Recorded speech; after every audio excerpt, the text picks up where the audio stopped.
love and support. Absolutely appreciate it. I'm happy honored and appreciated that. Come on up.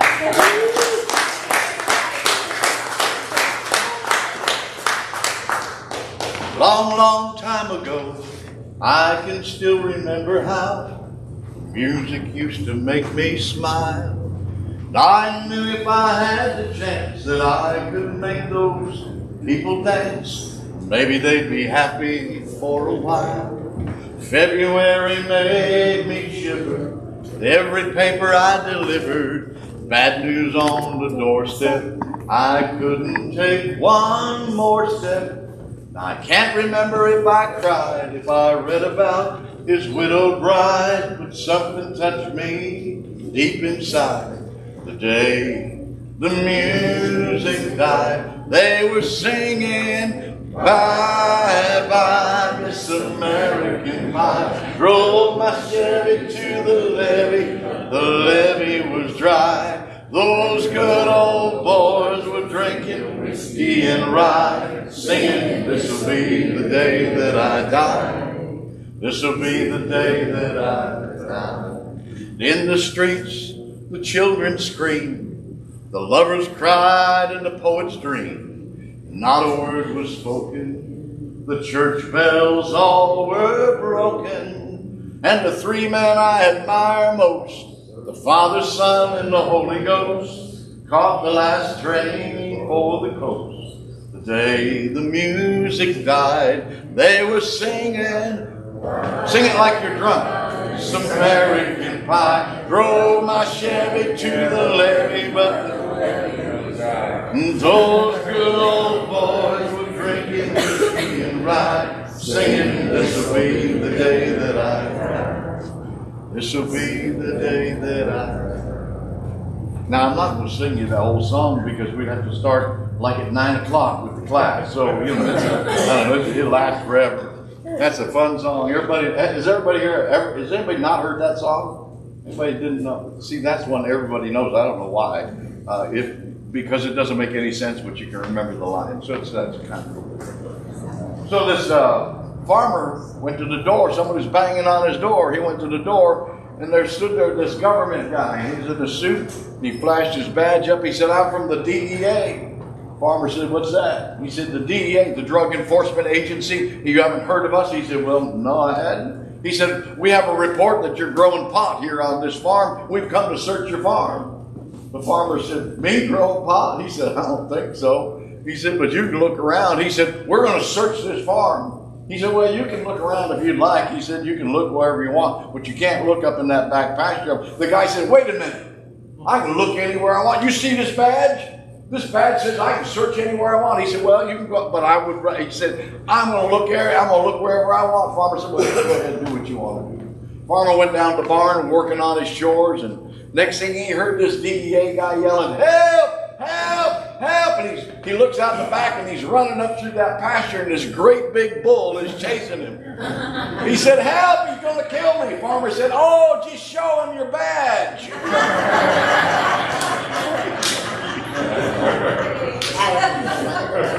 Sometimes you don't know everything, you know. This is tonight we're on step number 6, entirely ready to have God remove all these defects of character. And I suppose if there's a step that people stumble over, it's probably this one. I mean, we can stumble over our 4-step, not getting our inventory right. We can stumble over step 3 and, not understand how to surrender our life to God, or step 11, and not staying in the conscious contact. We can stumble over a lot of things, but step number 6, entirely ready to have God remove all these defects of character, is the most misunderstood step that there is. People don't understand what it means, and so we've modified it and adjusted it and made it into something that it was never intended to be. How many here have a character defect you're working on? How many are working on something? Anger, fear, procrastination? I'm working on procrastination. I just keep putting off, It's like that, I don't have an anger problem, not till I'm mad. Come on, are you listening or not? I don't have a fear problem, not till I'm scared. I don't have a greed problem, not till I feel like I've been cheated out of something. I don't have a procrastination problem till I put something off. See, there's all of that character defect, and what happens is we don't seem to see what God has done, and so we start working on it. If you're working on a character defect tonight, I want to recommend something right here at the beginning. Stop it. Look at the person next to you and say, just stop it. You don't know why, but you need to stop working on it. I worked on anger for the long. I kept working on anger, and I was more mad when I got done than I was when I started. Working on anger didn't get rid of anger, it multiplied. I worked on fear, and the more I focused on fear, the more scared I got. See, working on it is not what this step talks about. This is not a process where we're going to try to work our way through it. This is a process where we want to get it. We want to get rid of it. Romans 7:15 through 20 says this, I do not understand what I do. For what I want to do, I do not do. But what I hate to do, I do. And what I do that I do not want to do, I agree that the law is good, as it's no longer myself who's doing it, but it's sin living in me. Wait a minute, character defects in the Bible are called sin. Now, there you go, some of you are listening. For I know that good itself does not dwell in me, that is in my sinful nature. For I have the desire to do what is good, but I cannot carry it out. For I do not do the good I want to do, but the evil I do not want to do, I keep doing. Does that sound like you? What I want to do, I don't do, and what I don't want to do, I do, and do. That's what it is. Now, if I do what I do not want to do, it's no longer I doing it, but it's sin living in me that does it. See, what happens is we have choices. Step number 6, the primary principle, I'm not going to go very far into it tonight because I've got plenty of other stuff to talk about, but the primary choice, the primary principle is called willingness. Willingness is based in a root word called will. You have a free will. Everybody say, I have free will.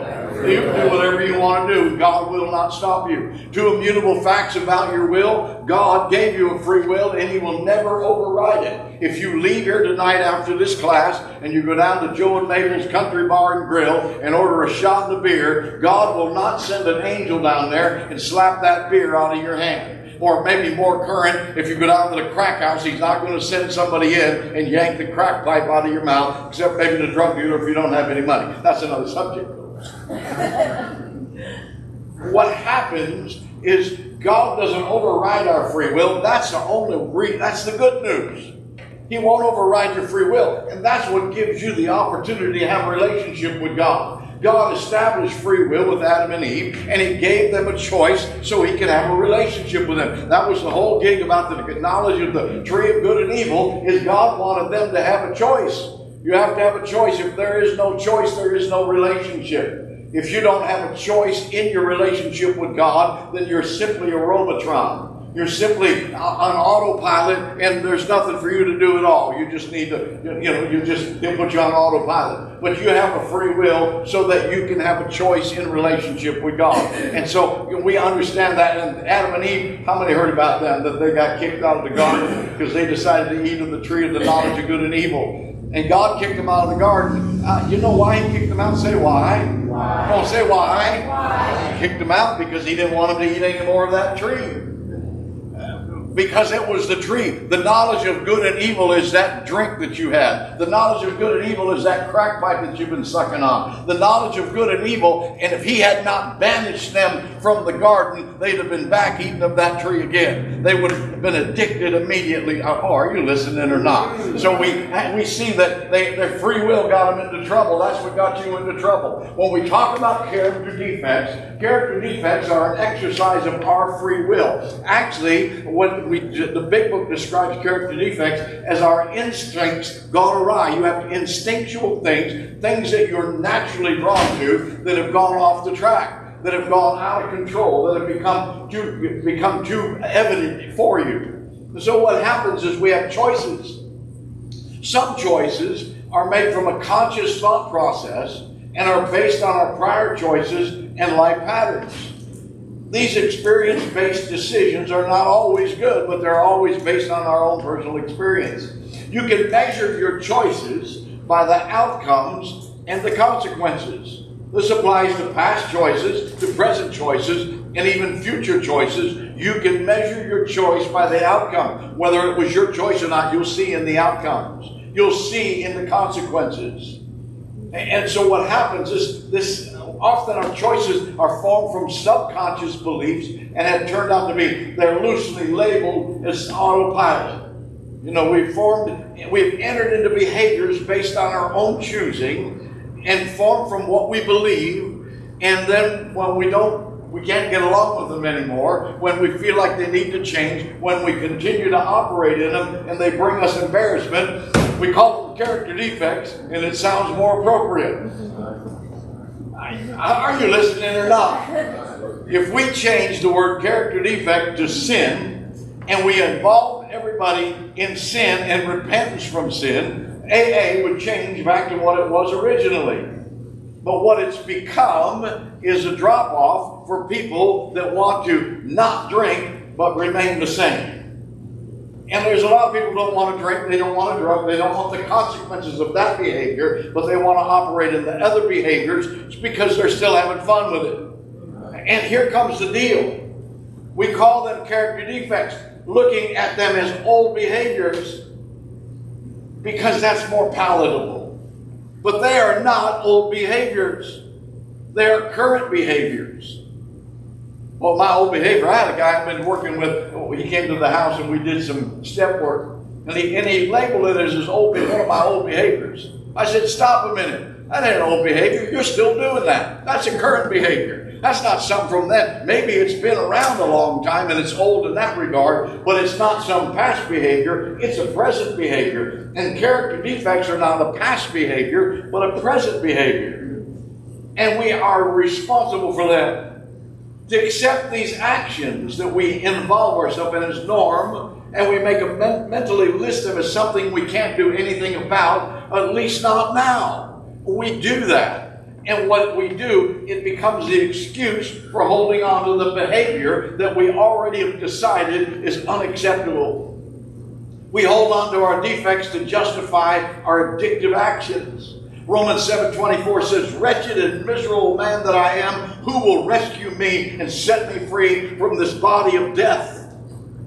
Defects drain us of our time and our energy. They stifle our talents. I believe they contribute to poor motivation and even depression. Entirely ready to have God. What's the next word?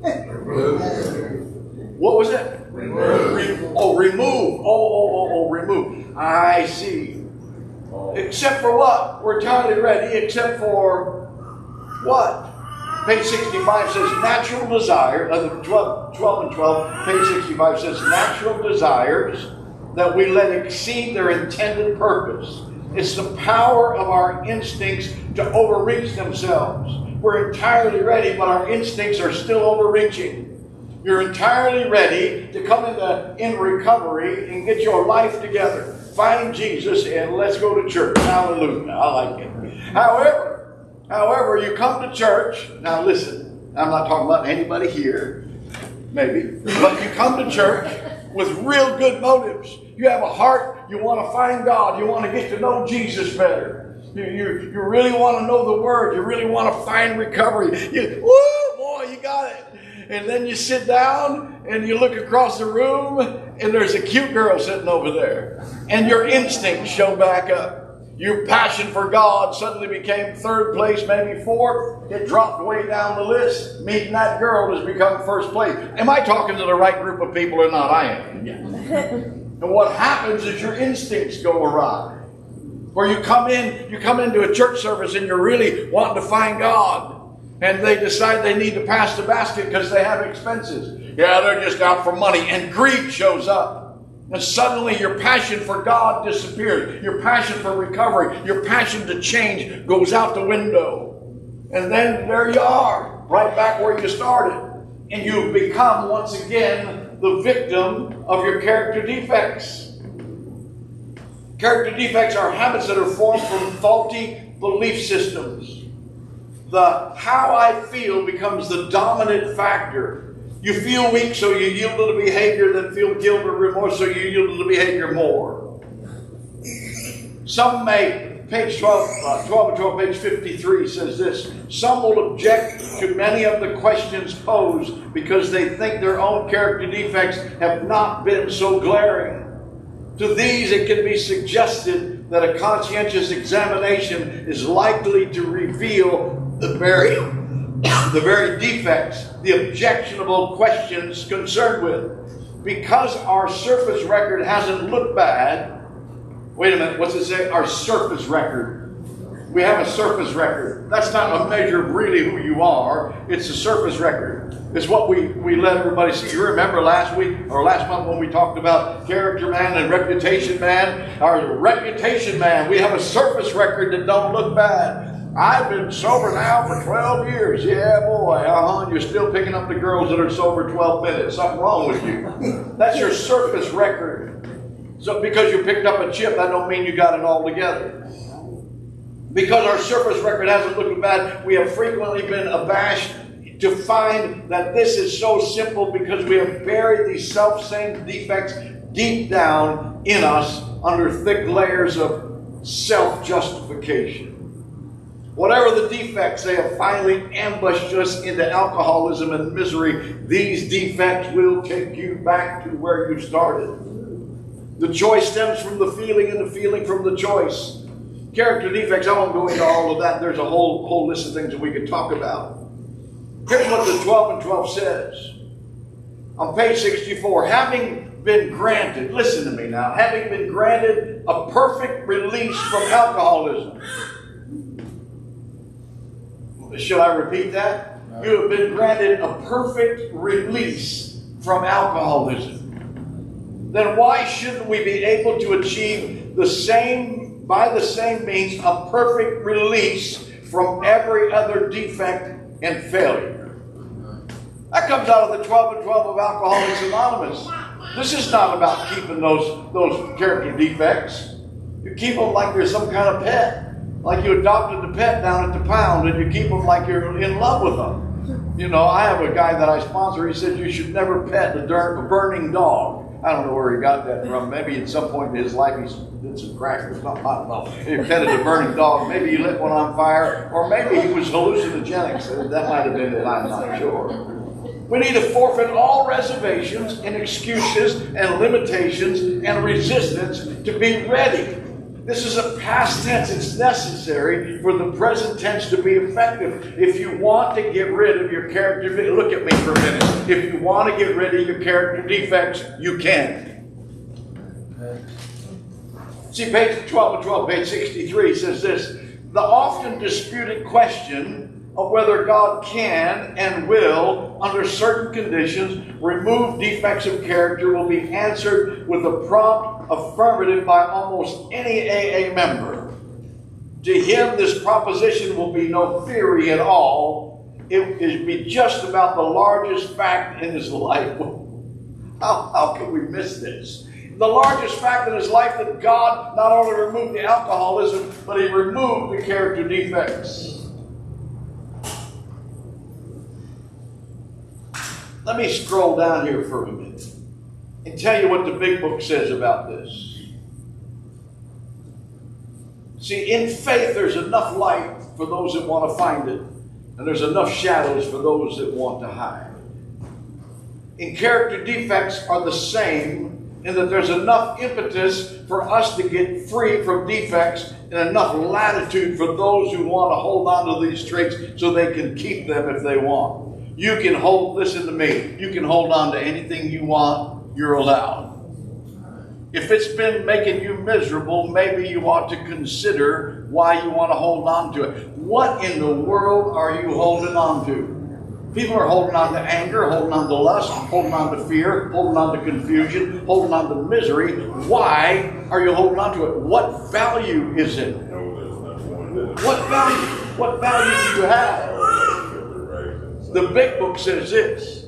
The big book says this about removal of defects. Page 59, we're entirely ready to have God remove all these defects of character. And the next paragraph says, humbly ask him to remove our shortcomings. Page 68 says, we ask him to remove our fear and direct our attention to what He would have us be. Everybody say remove. Remove. It's page 71. It says, we hope by now you're convinced that God can remove. Say remove. Remove. Whatever self-will has blocked you off from Him. Remove. Page 76. We are now ready to let God remove. Say remove. Remove. From us all the things that we have admitted are objectionable. Page 76 later on, it says, I pray that you now remove. Say remove. Remove. Oh, but this is in the big book. I pray that you remove from me every single defective character which stands in the way to my usefulness to you and my fellows. What are you holding on to? What is it that's keeping you there? Somebody at the AA meeting told you, well, you're going to have those character defects for the rest of your life, and they lied to you out of ignorance. They made something up because they had not gotten rid of their defects of character, and they had not had God remove them. They were working on them. Right. And when they stop working on them and ask God to remove them, God removes them. All of them, that's what it says, every single defective character. Page 84, it says, when these crop up, we ask God to remove them. Say remove. Remove. Page 85, instead the problem has been removed. Page 120, God has either removed your husband's liquor problem or He's not. Remove. See, this is about getting rid of the stuff. And this step has traditionally been characterized in the vulnerability model of recovery. I would say this needs to be reframed into a level of strength from freedom. Strength to freedom, not weakness to passive acceptance. To remove, yes, really. Not placate, not adjust, not pacify, not appease, not modify, not define, not a daily reprieve, not to consider, not to replace, not to tolerate, but remove. Everybody say remove. Remove. Proverbs 28:14 says this, blessed and favored by God is the man who fears sin and its consequence at all times. But he who hardens his heart and is determined to sin will fall into disaster. This is about having God remove this stuff from us.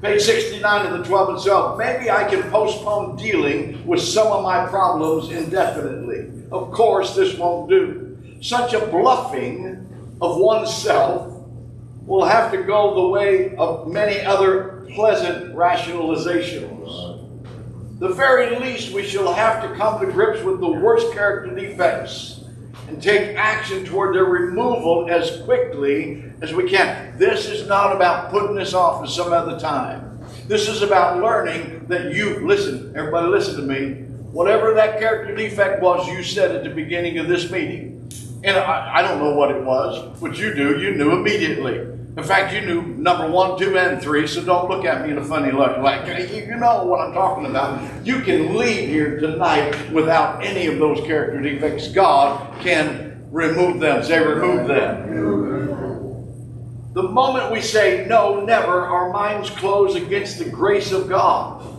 Oh, man. Delay is dangerous and rebellion may be fatal. This is the exact point at which we abandon limited objectives and move towards God's will for us. This is about these character defects. Here's the problem. Here comes the problem. Every time I talk to somebody about God removing the character defects, they fall into this trap. There's a sense of detectable origins. There's a shadow that lingers as a reminder of where I came from and what I attempted to achieve. There's an erroneous, faulty idiosyncrasy in my conviction and my self-judgment. That should I see any indicator, everybody say any indicator, of the old comportment or actual patterns or of the old behavior by any measure, at any time, on any level, the defect must still be with me. Not so. That's not true. The indicator of the freedom achieved from character defects is noted by the awareness of a changed character that causes the defect to stand out to me as abnormal. It no longer fits my personality. Okay, wait a minute. I was an angry man. No, I wasn't just a guy that was upset one afternoon. No, I was an angry man. Do we have anybody who can identify with that? I wasn't angry at you. I was angry, and you walked in front of me, it's your turn. That's an angry man. And when you leave, okay, fine, I don't care. You walk in front of me, and now it's your turn. And when you're gone, it'll be your turn, and it'll be the government's turn, and it'll be somebody else. It always had to be a bad guy. Come on, you're listening now. I had to have a bad guy. Somebody I could point the finger at. I was angry all the time. I was angry when nobody was around. And then God removed the anger. Woo! What a great day that was. He took it. He took the anger out of my character. And he healed the fracture where the anger was. And I discovered I was no longer an angry man. Does that mean I never got angry again? That is stupid. There's a difference between being an angry man and a man that got angry. Some of my anger, I stopped labeling everything as anger, and I started identifying it as I was frustrated. You'll be frustrated. I've seen Pastor Will frustrated a couple times when the music wouldn't play right and the Wi-Fi kicked off, and he thought the devil snuck in there and messed with his computer. Maybe he did. I don't know. But frustration, you get agitated. I get agitated in the traffic because there are people out there that have never been to the David Sutton School of Driving, and they don't know how to drive according to my standard. And I think they should be just parking their car and get out of my road. I met some of those today on my way over through Orlando, of course, Agitation, frustration, irritated. Get a little irritated. I helped my son move this week. I swore I'd never help anybody. I'm an old man. I don't help people move. I don't care. If you got a bad back, no, and I'm not going to have a bad back. I ain't lifting nothing heavy. I helped him move it because he said he was going to hire a couple guys to move the heavy furniture. I said, bingo, I'll be there. I'll help you. So I helped pack stuff and move stuff, and I did more than I should have. It took us a couple of extra days. It was a lot, He's a wife and 2 kids living in the house for 5 years. I'm telling you, they are collectors. They got junk. We had a big dump trailer dumpster, a big one, and it was full and overflowing. We went to the dump and dumped a lot of that stuff out there in the landfill. Hallelujah. I'd have filled up another one if it was up to me. However, I was just there helping, I have a granddaughter that's 8, and I have another one that's 5 going on 14. And, was I a little irritated with them? A couple of times I was. They were fussing. We were working hard, and they were fussing over something like crayons or something. She had a meltdown because her sister bumped into her while she was coloring. Was I irritated? I was irritated. Was I angry? No. Did I turn back into an angry man? No, not at all. Not at all. I don't get angry. If I feel anger, it dissipates instantly. When it hits me, it melts. It melts like snow landing on your forehead. It just melts. It doesn't last. And, I had one of my sponsees recently. I called him out on some stuff he needed to be called out on. Now, I've worked with him once before, and I fired him the last time. I'm the only guy I've ever fired that I've sponsored. I said, I cannot work with you. I can no longer tell if you're lying to me or not. Well, I wasn't lying. I said, you're lying now. But I can't tell what you're lying about, and I can no longer tell. You said you were going to chair the meeting for the rest of the month, and the next night you overdosed and died. I don't know what you're talking about. So I took him back after a lot of years, and he started lying to me, and he started and he was manipulating. But more than anything, he was conning some people. He was doing some stuff that wasn't right. And I called him on it, and he yelled at me. And I said, don't yell at me. I don't do well when people yell at me. And so he got silent, and I said, so let's have an adult conversation. He started yelling again. And it was 9:30 at night, and I'd been going all day, and I had just backed into my garage, and I'm sitting in my pickup in the garage in the dark. My wife, I know she's already in bed, and I'm sitting out there, and I've got one of my sponsees, who is an idiot anyhow, on the phone yelling at me. And you know what I did? Say what? Come on, say what? I yelled back at him. I said, you want to yell? I'll yell with you. And then I said, I have to go now, and I hung up the phone. I yelled for about 4 seconds. But if I yell for 4 seconds, you've been yelled at. That's all I can tell you. I didn't use any profanity. However, if he'd have been there, I'm sure I'd have hit him. So here's the deal. He took me down that trail, and I discharged him the next day Also, the next day I got a member of my board, and I went to lunch with a member of my board, and I sat down and I confessed to him what happened. And I said, I have not felt that uncomfortable in so long. It was horrible. I'm not an angry man, and anger doesn't do well with me. You know, maybe the Lord allowed me to do that because he knew I was getting ready to teach step 6. I don't know. But I got to tell you what, anger doesn't fit me at all. I get around angry people. I am so uncomfortable. That's all of that stuff. It doesn't fit who I've become. Fear no longer fits who I am. If I feel fear, I fight against it instantly. It's got to go. The character defects that God has removed, when I see any of that behavior around me, towards me, or even coming from me, it no longer fits who I am. I am a different person in my character. I am transformed. I am rejuvenated. I am regenerated. I am not the guy I used to be. Today I am free. Who the Son has set free is free indeed. Come on. Y'all should applaud right there. That's a great thing. It don't count when you have to ask for it. It don't count.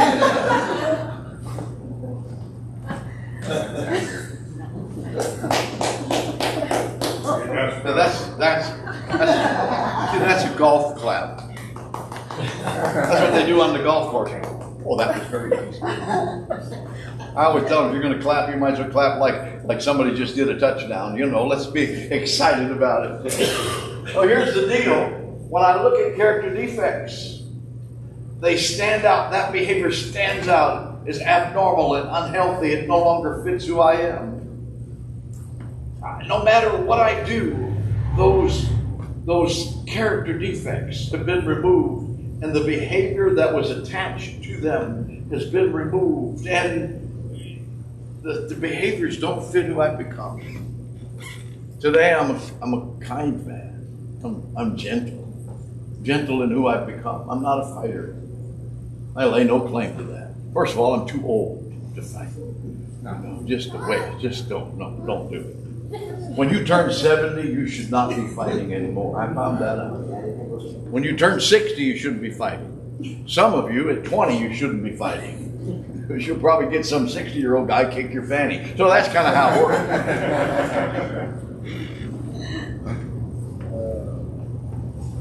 So when I look at the character defects, entirely ready to have God remove all. Say all. All these defects of character. Every single one of them. God will take everything that I am willing to let go. And if I'm not willing to let it go, then God cannot take it. And I want to take you to a passage of Scripture, and I want to teach you something that you don't know. Say, I'm ready. I'm ready. And you can, I'm going to read part of this to you out of the, I use the Amplified, the conventional version. You can use whatever version of the Bible you want. Read all of them. Read all of them, see what makes sense. You know, there are some things that have been left out in some versions. I get that. But the King James Bible is, you know, we like to think that's the best Bible. That's the one the disciples carried. You're crazy. So here's the deal. This is about Jesus. Jesus, John chapter 9, verse 1. As he passed along, he noticed a man blind from birth. His disciples asked him, Rabbi, who sinned, this man or his parents, that he should be born blind? Jesus answered, it was not this man or his parents' sin that he's born blind, in order that the workings of God should be manifest, displayed, and illustrated in him. We must work the works of him who sent me and be busy with his business while it's daylight. Night is coming when no man can work. You need to make a note of that. One day there will be nothing else you can do. It'll be over with. As long as I'm in the world, I'm the world's light. And when he said this, he spat on the ground and made clay mud with his saliva, and he spread it as ointment on the man's eye. And he said, go wash in the pool of Siloam, which means sent. And he went away and washed and came back seeing. And when the neighbors and those who used to know him by sight as a beggar saw him, they said, is this not the man that used to sit and beg? And some said, it is he. Others said, no, but he looks much like him. But he said, yes, I am the man. And they said, how were your eyes opened? He replied, a man called Jesus made mud and smeared it on my eyes and said to me, go to Siloam and wash. And I went and washed and I obtained my sight. And they asked him, where is he? And he said, I do not know. And when they conducted to the Pharisees the man who had formerly been blind, it was now the Sabbath that Jesus had mixed mud and opened the man's eyes. So now again the Pharisees asked him how he received his sight, and he said, he smeared mud on my eyes, and I washed, and now I see. The Pharisee says, this man is not from God because he does not observe the Sabbath. But others said, how can a man who's a sinner, a bad man, do such signs and miracles? And there was a difference of opinion. There's always a difference of opinion. Accordingly, they said to the blind man, what do you say about him, seeing that he opened your eyes? And he said, he must be a prophet. However, the Jews did not believe that he'd really been blind, that he'd received his sight, so they called his parents, the parents of the man. And they said, is this your son whom you reported as being born blind? And now how does he see? And the parent says, we don't know. This is our son. And that he was born blind, yes. But how he can see, we don't know. Who opened his eyes or how that happened? He's an adult. Ask him. And they feared the Jews because they knew that they would be punished for it. Let me pause. I can read on. The story goes on for a while.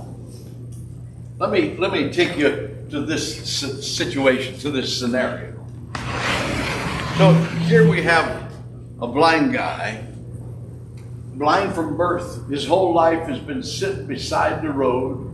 And it wasn't like highways like we've got with blacktop and cement sidewalks. It was dirt roads. I grew up on a farm, and we had dirt roads up near us. And when a car or truck would come down that dirt road, there'd be a cloud of dust behind them. Woo-hoo! And that's what these roads were like. These were dust roads. And when somebody went by, the dust was stirred up. When a horse went by, the dust, or a cart went by, it stirred up the dust. And if a lot of people were walking by, it was just a dust bowl. So this man sat there in the dirt day after day begging. He sat there begging. Alms, alms. And he would listen. He could hear people coming, say alms, alms. And he couldn't see them, but he could hear. And then they would throw a coin out, and it would hit the dirt, poof, and he'd hear the sound, and he'd reach over and he'd find the coin, and he'd brush it off, and he'd stick it in his little bag, and he'd thank you. And then he'd go back to alms. Some of the people came by were mean. They were mean-spirited. They'd come by and they'd spit. And the spit would hit the dirt. It would sound just like a coin. And he'd reach over and he'd grab it. And then he'd get a handful of spit and dirt and mud, trying to clean his hands. Alms, alms. This was the man's demise. That he sat in the dirt, in the mud. That was his life. Jesus came by, and the man wanted to get healed. And the disciples said to Jesus, well, who sinned? Who sinned? This man? Well, this man was born that way, so it couldn't have been that he sinned. His parents sinned. Why would they punish the child if the parents had sinned? That was the mindset, the mentality. You know, the sins of the fathers had visited the third and fourth generation. That was broke when we got a relationship with Jesus. But here's the deal. They were of that mindset. These were Jewish people. And he said to me that God could be glorified. We could ask the same about you. Who sinned? You? That you fell into alcoholism and drug addiction? Acted like a crazy person? Did you sin, or was it your parents? Some people believe that they were born alcoholics. You weren't. You weren't born an alcoholic. You weren't born a drug addict. You know how I know? Because step 2 says you weren't. Step 2 says we're going to be restored to sanity. In order to have sanity, be restored, you must have had sanity at some point in your life. So you weren't born that way. You became that way. But here's the deal. Why did you end up in it? It don't matter as long as God gets glorified at the end. And so Jesus stops. He said, so God can be glorified. And he kneels down and he scoops up some dirt and he spits in it and he mixes it up and he makes mud. And he takes it and he sticks it in the man's eyes. Can I tell you something? It would seem to me the last thing this guy needed was more dirt and spit. How many would say that just didn't seem like it made any sense at all? He didn't need more, and he didn't need anybody sticking it in his eyes. And then he said something really stupid. Go wash. Go to the pool and wash. You're blind. How are you going to get to the pool and wash? Apparently he'd been there before. And he went and washed and he got his sight back. When Jesus came along, he had a plan to take what represented this man's life, which was the dirt of his life, and he was going to take the dirt of this man's life, and when he spit in it, he spit, and the DNA, who was Jesus, who was God, the DNA of God was now mixed with the dirt that represented his life. And the DNA of God came, and it produced that, made that dirt into a salve that he could put it into his eyes and he could receive his sight. You have been living in the dirt of your character defects for a long time. But when you come and you mix the DNA of God with the dirt that represents your life, it becomes a healing salve to open other people's eyes. Amen. If you want to get free, you can get free. If you want to help other people get free, they can get free because you become that salve for those people. Thank both of you for that great applause. When that blind man received his sight, it was the pattern for us that come out of addiction. That God will take whatever the mess was of your life. Whatever the mess was of your life when you'll surrender it. Whatever the character defect, when you surrender that character defect. And you accept Christ, you accept the DNA of God. The DNA of God comes and takes your mess and it turns it into a healing balm for those that need healing. That is the charge to this church tonight. That you bring your character defect, that you bring your mess, you bring your dirt. Surrender it to God. All of it. And let God turn it into a healing balm for your, open your eyes. Suddenly you can see. You become a healing balm for those that you'll meet along the path. Entirely ready to have God remove all these defects of character. The 12 and 12, Bill Wilson wrote in the 12 and 12, the question that remains, are you entirely ready? Entirely ready. Entirely ready to have God remove these defects of character. The principle is called willingness. Welcome to your new life.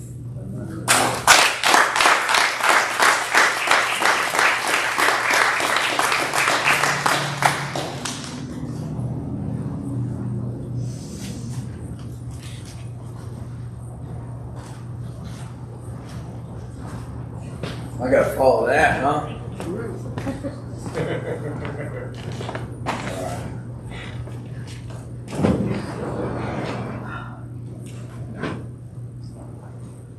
So, I knew he was going to preach about willingness. Right? That sixth principle behind that step. I knew he was. So I busted out my 12 and 12 this afternoon. And listen, I got a brand new watch. Okay, and this thing is crazy. I don't know how to use it yet, so I can't time myself. So you might get another 45 minutes. I don't know. Maybe Mary Beth can give me the hand in the back of the room, something. But we'll see. So I was reading this 12 and 12. And I was preaching last night too. My voice went out, so it's definitely going after tonight. But in this step 6, Bill starts, and he says that this is the step that separates the men from the boys. He says that step 6, and that principle of willingness, is the step that separates the men from the boys.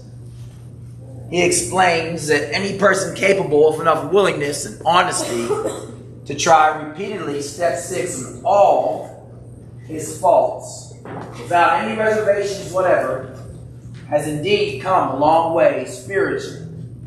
and therefore entitled to be called a man who is sincerely trying to grow in the image and likeness of his own Creator.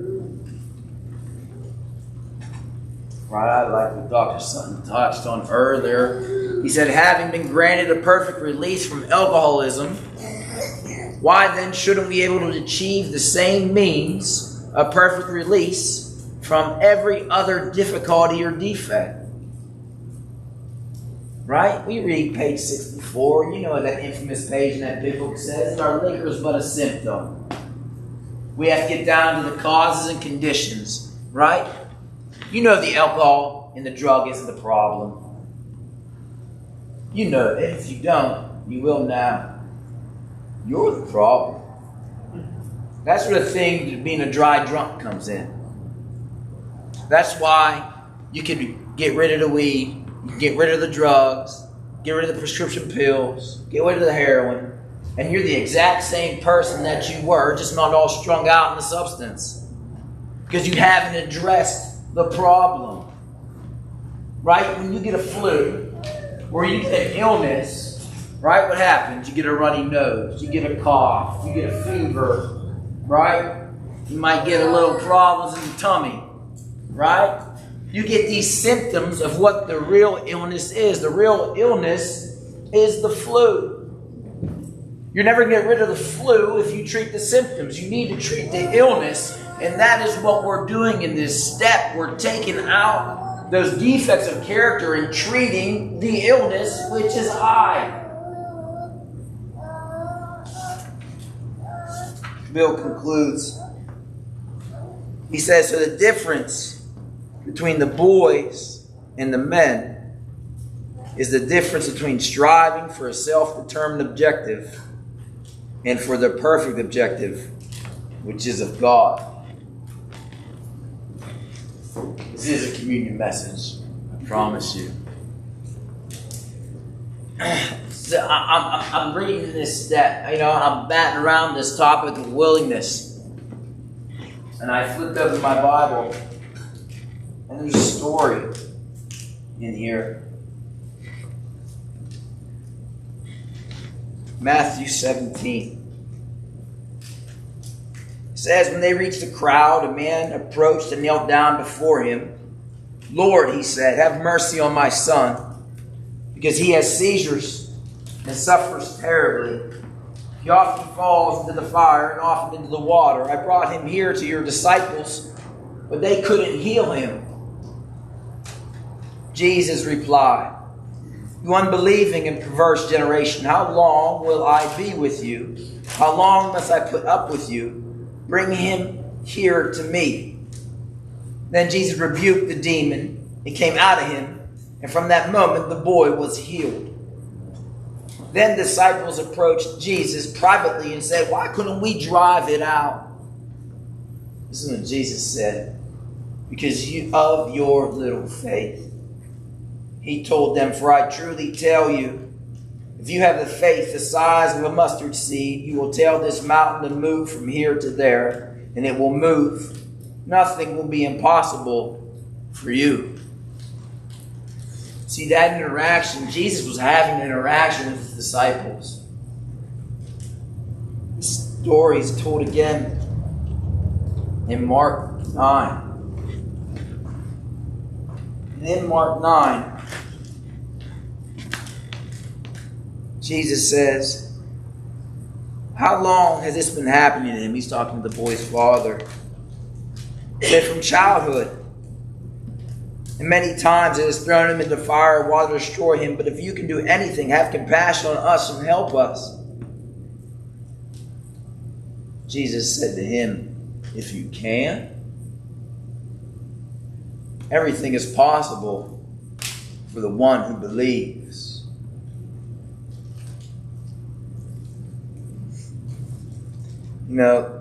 Willingness to fail is what leads you to succeed. And the willingness to surrender is not the end, it's the beginning. And life begins at the end of your comfort zone.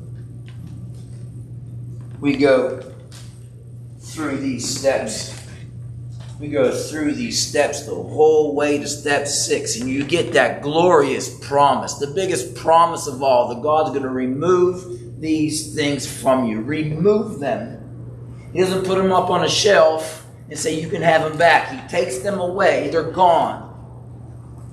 If you're willing to surrender them.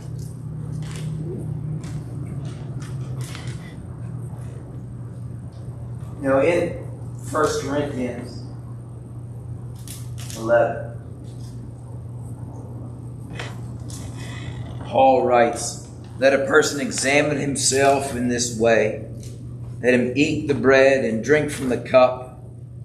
For whoever eats and drinks without recognizing the body eats and drinks judgment on himself.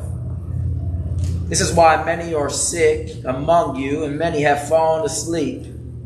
If we were properly judging ourselves, we would not be judged. But when we are judged by the Lord, we are disciplined, so that we may not be condemned with the world." I don't care when the last time you had a drink or a drug is. What else are you holding on to? Your temper, your anxiety, your fear, your pride. Those are the things we need to address. You know, up to that point, right in that story, the disciples, they were already on the mission. They were already healing people.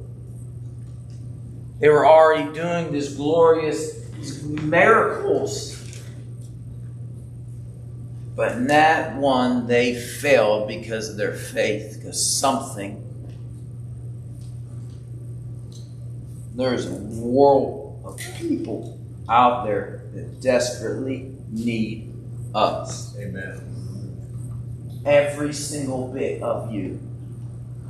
You can't hold on to any of those defects of character to go out there and help others. Service work doesn't work if you're still holding on to that anger and that fear and that selfish and that pat on the back kind of thing. That pride is going to drag you down further than that drug or that alcohol ever did. I can promise you that. We can't go out there and be that light of Christ. We can't go out there and be the hands and the feet. We can't out there and go show somebody what the solution is if we're still holding on to fill in the blank defects of character.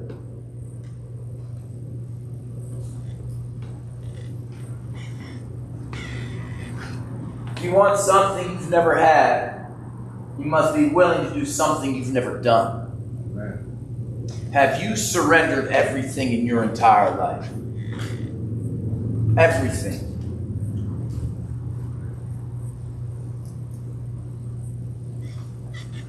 Bill charges us in that 12 steps. He says, if we shall cling to something we will not let go, we ask God to help us be willing. Paul, in that passage in Corinthians, says, if there is something, we ask Him to take it from us. We ask to surrender. So right now, before we take communion, I want you to search yourself. I want you to look at that thing that you know you're holding on to. Or that thing. Dr. Sutton asked us to raise our hand if we still were. I saw everybody's hand go up by 2. There is something in your life that you're holding on to. There is something in your life that you're struggling to.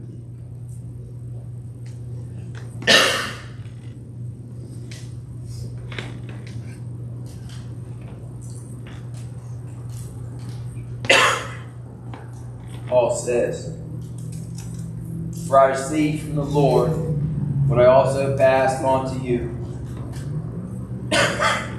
On the night when He was betrayed, the Lord Jesus took bread. When He had given thanks, He broke it and said, this is my body, which is for you. Do this in remembrance of me.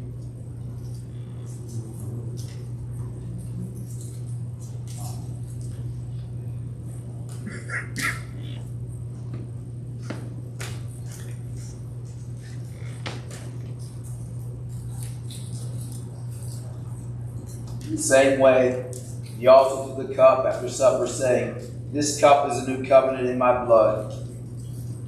Do this as often as you drink it in remembrance of me."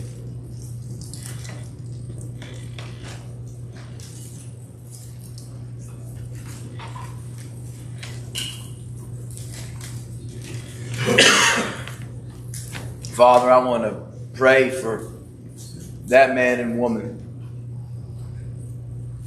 I want to pray for my brother or sister that came in here with something. I want to pray for that thing that they're struggling with. And Father, I know they know, because your presence, that conviction weighed upon them. The first time, the first word that came out of Dr. Sutton's mouth, the first word that you spoke through him, they felt that thing that was disconnecting them from you. I pray, Father, that tonight be the night that they surrender it. Tonight be the night that they leave here, maybe for the first time in their lives. The first time in their lives they have the willingness to let it go.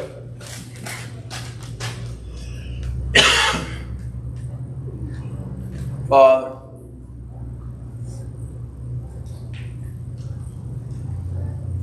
I ask that during this time that we pray, this open share time, that they cry out for that freedom from that thing they are in bondage to. I'm not talking about the drug. I'm not talking about the drink. I'm talking about that self-manifested thing that they're struggling with. I love you, Father, from the bottom of my heart. And I know that you are willing, if they are willing. In your name we pray. Amen. Let's do a praise and worship.